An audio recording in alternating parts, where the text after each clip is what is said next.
The Steam Machine is coming, like actually on its way, just a few months out at this point. And look, I know what you're thinking. You already have a gaming PC that absolutely destroys whatever Valve is going to ship, so why should you care? I think that that's a fair question. I'm going to answer it because I think a lot of people are missing something important when they talk about the Steam Machine. And I think that if they really think about it, they might actually change their tune. But first, I got to tell you about the sponsor of this video. This video was sponsored by Maono. My gaming setup is very complicated. There are tons of different, very expensive parts and wires all over the place, but playing games and reviewing gear doesn't have to be complicated. This is the Maono PD100W wireless dynamic microphone. And I have to tell you, this thing is impressive. It's super easy to set up with a single USB cable. You are 100% ready to go. It has broadcast level quality, which eliminates static and background noise so that you sound crystal clear when you're podcasting, streaming, or just playing games with your friends. And there's a button on the bottom that activates the built-in noise cancellation. To show that off, I'm going to turn on the white noise sound on my phone here. As you can hear, it's supposed to sound like rain. This is with the noise cancellation turned completely off. And here it is with the noise cancellation turned on. And I want to point out that what you're hearing is not changed in post at all, other than adjusting the gain. They also have the Maono Link app, which you can download optionally. This gives you access to the built-in recorder as well as EQ, so you can set your EQ just once and then never have to do it in post. There's that, plus their hardware and software noise reduction features, which can isolate your voice so that you always sound great.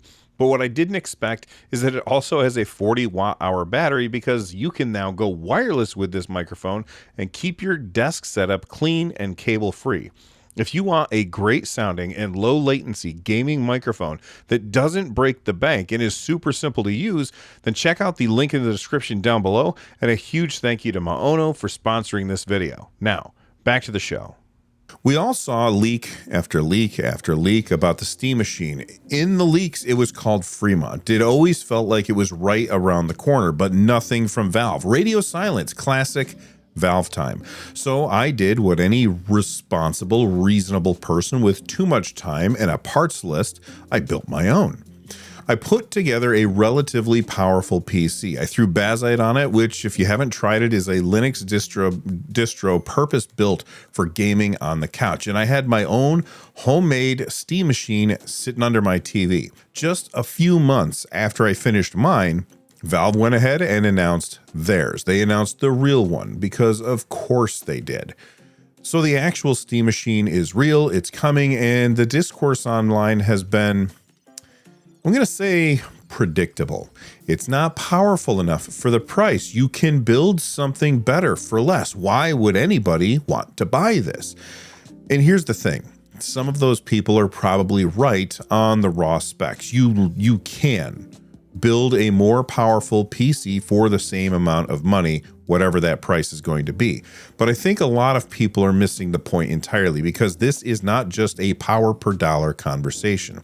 I actually did a live stream the other day, and I talked about this extensively on it. If you missed it, it's probably because either you're not subscribed, or if you are subscribed, you haven't set notifications to all.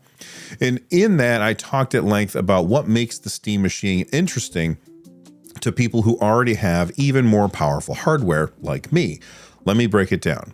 Let's start with something small that sounds boring, but actually matters way more than you'd think. CEC, or Consumer Electronics Control. Now, is this a deal breaker on a non-Steam Machine living room PC? Probably not on its own. It's not like grabbing a couple of different remotes in order to turn on your TV and your sound system is some kind of nightmare. I've been doing that for years. But the ability to wake the system with a controller, like a console, and have that automatically power on your TV and your sound system, that is the kind of seamless living room experience that makes you feel like you're using a product that was designed for that environment, not just something that's shoved over under a TV and you hoping for the best. Next up is HDR. And if you've been following the display space at all, you know that HDR is kind of a mess right now. The HDMI forum has made HDR for PC a painful experience. Getting proper HDR output, not just HDR is on, but actually correct HDR from a standard Linux PC hooked up to a TV involves jumping through hoops that most people don't even know exist. Valve has had time to think about these hoops and figure out how to jump through these hoops gracefully. They built a solution specifically for this case, which matters because they're stuck using HDMI 2.0 when 2.1 would solve all of their problems. And the HDMI forum isn't helping. In fact, they're getting in the way. Now, the small form factor. This is where the just build a PC crowd has a point, but it's also where they miss the point. The smaller a PC gets, the more you're going to be paying for equivalent performance. That has always been true. It's true of every pre-built small form factor machine that has ever existed. You pay a little bit more because it's small. Take this machine right here. This is the ROG Nook. Here are the specs. When this launched, it was around $2,000. $2,000 is a lot of money for something that is at this power level, but you have to keep in mind that it's about the size of a thick book, and that is the premium that you pay for having your technology shrunk down into a smaller form factor. The Steam machine fits into this same category. You are paying for the engineering and research that went into making something powerful and small and quiet.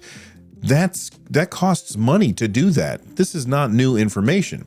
But speaking of quiet, look at this thing. The majority of this device is heatsink, like a genuinely absurd amount of heatsink, and that is not an accident. That is a deliberate design decision that means that a single fan in the back of this device, which spans the width of the entire machine, barely has to spin up at all in order to keep things cool. A quiet PC sitting under your TV running games without sounding like a jet engine trying to take off, that is harder to achieve than it sounds. So let's pull all of this together. You have CEC and Controller Wake. You have proper HDR output designed for TV environments, a genuinely small form factor, and a near silent operation. On their own, each of those seems like they would be nice to haves, but when you put all of them together, they create something that feels fundamentally different from a gaming PC sitting under a TV. They create something that behaves like a console in all the ways that matter for living room use. And that right there, that is when the frames per dollar math stops being the right question to ask. And we've actually seen Valve pull this off before because the Steam Deck is the same exact argument. On paper, the Steam Deck is an underpowered handheld PC. You can look at the specs and you can easily find something more powerful for the money, but that's not why people love the Steam Deck. People love it because it takes your entire Steam library and puts it in your hands, and it feels like a console. You pick it up, you press a button, you're in your game, you put it down, it suspends, you pick it up again, you're right back where you left off. There's no fussing with Windows, no driver pop-ups, no do you want to install this update now or do you want to wait until later? It just works like a console, but it's running your PC games. It's running your Steam library, which if you're watching this, you probably have a significant Steam library. The combination of these things, the library, the form factor, the seamless experience, make it more than the sum of its parts. And that's exactly the same bet that Valve is making with the Steam machine. You take the living room, you apply the same philosophy with the Steam Deck, you make it feel like a console without sacrificing what makes PC gaming awesome in the first place. If you understand why the Steam Deck is worth it, then you already understand the Steam machine. So who actually wants this thing? Well, if somebody wants all of those things, the couch experience, the quiet, the CEC, the HDR, they can't get that from a random gaming PC hooked up to their living room. Not without significant tinkering, and maybe not even then. Well, that just sounds like they should buy a console then. Why don't they just buy a PlayStation or an Xbox? Sure, they could do that, but then they wouldn't be able to play their Steam library. You would lose access to thousands of games. mods, saves, everything that you've built on PC. That is a non-trivial trade-off for a lot of people. I built my own version of this, and I feel like I got pretty close, but there's a real difference between pretty close and a purpose-built, polished product that just works the moment you plug it in. Valve clearly believes that there's a market for this, or they wouldn't be manufacturing it if they didn't. And after thinking about it and trying to build it on my own, I think that Valve is on the right track. There is a big section of players who want exactly what Valve is selling. Maybe you're one of them, maybe you're not, but I'd push back pretty hard on anyone who says that this thing has no reason to exist. From the Nerd Nest, I'm Bill. Thanks for watching, and stay rad.